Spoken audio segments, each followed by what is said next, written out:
pay off. Well, I see guys in the gym. There's a couple at this other gym. They're there all the time, and they're just analyzing every girl that comes in there. Both of them are married. And you probably know them, but every girl comes in, you can see them talking to each other and looking at her and going here and looking underneath. No. And like, they're analyzing it like it's they're going to put money on a custom car. Yeah. It's ridiculous. It's ridiculous, and it's are these guys in themselves in great shape? No. Yeah, I didn't think so. And it's disrespectful. It's really disrespectful. It's like they're rating you, or they're, Right. figuring out if you're wearing makeup or how crappy you look without makeup, or mostly they're looking at your butt or your boobies. Yeah, of course. And we all have them. And we all have them. Some of them better than others, but. To me, it's just that's just rude at that point, because people are, at least if they're in the gym, they're trying to get into better shape. Right. So to me, it's encouraging. Even if I see somebody that's still really overweight, but I've seen that they've been there every day, I'll say something. Or if I notice that they're even just slightly, their space is slightly smaller or whatever, they've still got a long way to go, but they need to hear it more than ever, because it's much harder at the beginning to see those changes, especially in yourself. Right. And when people notice it, it's very encouraging. Well, yeah, because everybody wants to be sexy. No one wants to be homely. They want to be appealing, and there's a lot of people with low self-esteem who feel that they're not worthy of being looked at.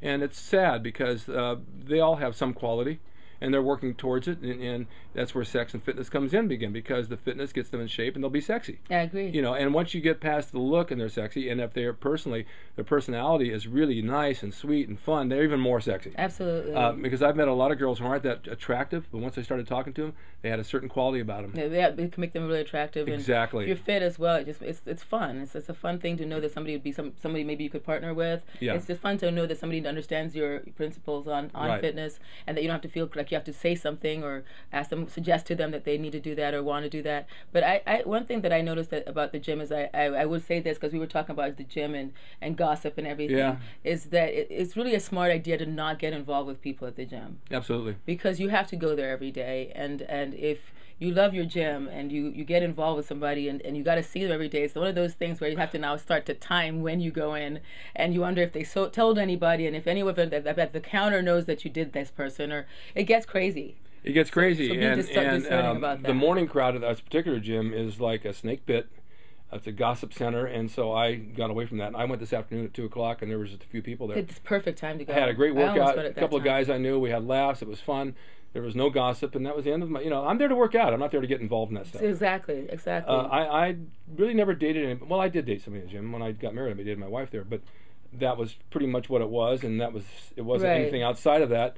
But it's like working in the office place, and a lot of people are sexually attracted to people they work with in the office, and then they leave and they come back, and then something else happens, and they have to see that person every day. And it's not the same. And then you think, oh boy, what did I do? Yeah. And if you're in the gym with them, and your eye goes to another girl because there's going to be some there, I didn't think of that. and you're with her, she's what the hell are you looking at her for?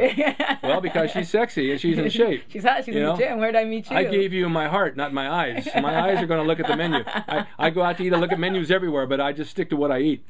I never thought of it that way. Yeah, it happens all the time. Yeah. You've just got to be aware of that, and unless you're ready to commit to something, be free and look at it all. Why not? I agree. I got to taste the menu wherever I go. You never know what the dessert's going to be afterwards. It might be good, or it might just be something I can't even go near. It might make me sick. But sex and fitness do go together, and if you look through all the fitness magazines, there's a lot of bodybuilding stuff, but the fitness models are the ones that sell the magazines. Absolutely. It's the same thing with the shows nowadays, the bodybuilding shows. They have to throw the women in for fitness because that people come out to see that, and it's all sexually oriented. That's just how it works. Yeah, well, I think it also works both ways. They have all the guys, they're all oiled up and whatever, and wearing whatever skimpy stuff, and that's what sells the product. It's not that you're going to suddenly feel energetic. It's looking at those pictures and saying, I want to be like that, or I want to get that. Yeah. Yeah. Yeah. I think they should make the magazine scratch and sniff, though. Oh, God. I don't think so. Except that you smell really good. I'll say that. I do, don't I? I gave him a hug the other day at the gym, and I could smell you for like an hour on me. I make sure that happens. I think you do. I think there's got to be some kind of trickery there. I rub myself against everybody, and then they go home and they smell me forever. No, what I wear is it's a good one, It's man. a good one. I'll tell you. It raises the nipples on a lot of women. And other things on guys. I mean, it just does. It's good stuff. It's good stuff. He does a little concoction of his own. I do. It's that crazy that he does that. Yeah, it's a couple of oils. It works oils. though, man. Yeah, I have it on right now. I better not get too close then. You can smell it right Although now. we have a relationship though. Oh, that smells fantastic. I can't lie. Yeah, I'm just got delicious ice cream. It really yummy. That's the other part of sex and fitness. You got to smell good. You can't go out smelling. You can't go in the gym smelling like stinky armpits. I've seen that. Oh, My God, that's it's disgusting. so disturbing after a while. No, there's a couple of people in the gym over the years, and they were doing like leg raises on the mat, and they had their arms over their head, and it smelled like onion burgers. You know, I mean, it's like really bad, and crotch rot and everything else. Don't no more. No, that's just it's so unappealing, especially when somebody looks good and then that happens. Yep. It's just that you can never look at them the same way after that.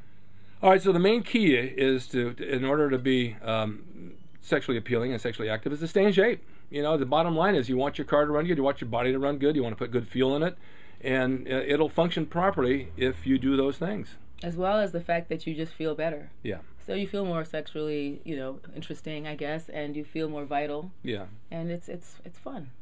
All right. Well, this is Rick's Corner. Noella Downs is here with me, and we discuss sex and fitness, and we might even do another episode at some point and take it to another level. I'm not quite sure where yet, but we'll do it. And stay tuned for the next one on Rick's Corner.